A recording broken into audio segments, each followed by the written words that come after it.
Hello guys, അപ്പോൾ ഇന്ന് നമ്മൾ ഉണ്ടാക്കാൻ പോകുന്നത് ഈ ക്ലസ്റ്റർ ഇയറിങ്സ് ആണ്. അതിന് വേണ്ടിയിട്ട് നമ്മൾ യൂസ് ചെയ്യുന്നത് പേൾ ബീഡ്സും പിന്നെ ക്രിസ്റ്റൽ ബീഡ്സും ആണ്. അതുകൂടാതെ നമുക്ക് 0.4 mm തിക്നെസ് ഉള്ള ഒരു വയറും ഞാൻ എടുത്തിട്ടുണ്ട്. പിന്നെ ഗോൾഡ് ചെയിനും നമുക്ക് ആവശ്യമായിട്ട് വരും കേട്ടോ.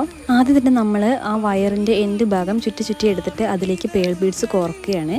അത് കഴിഞ്ഞിട്ട് എവിടെ നിന്നാണോ നമുക്ക് കമ്മലിൻ്റെ സ്റ്റാർട്ടിങ് വേണ്ടത് അത്ര ലെങ്ത്ത് ചെയിൻ എടുത്തിട്ട് ചെയിനിലേക്ക് വയർ കൊരുത്ത് അറ്റാച്ച് ചെയ്ത് വെക്കണം. ചെയിൻ നമ്മളിപ്പോൾ കട്ട് ചെയ്യുന്നില്ല കേട്ടോ, കാരണം എല്ലാ മുത്തുകളും നമ്മളിങ്ങനെ കൊരുത്തിട്ട് കഴിയുമ്പം ലാസ്റ്റ് പിടിക്കാൻ നമുക്ക് കുറച്ച് പ്രയാസമായിട്ട്. അതുകൊണ്ട് മേക്കിംഗ് കംപ്ലീറ്റ് ആയിട്ട് കഴിഞ്ഞിട്ട് മാത്രമാണ് നമ്മളിത് കട്ട് ചെയ്യുന്നുള്ളൂ. അപ്പോൾ എല്ലാ പേൾ ബീഡ്സും കണക്ട് ചെയ്ത് കഴിയുമ്പോൾ അത് ഏകദേശം ഇങ്ങനെ ഇരിക്കും. ഇനി നമുക്ക് ക്രിസ്റ്റൽ ബീഡ്സും കൂടെ കണക്ട് ചെയ്തിട്ട് നോക്കാം. ഇത്രയധികം ബീഡ്സ് നമ്മൾ യൂസ് ചെയ്യുന്നതുകൊണ്ട് തന്നെ കമ്മൽ കുറച്ച് ഹെവി ആയിട്ട് വരാനൊരു ചാൻസ് ഉണ്ട് കേട്ടോ.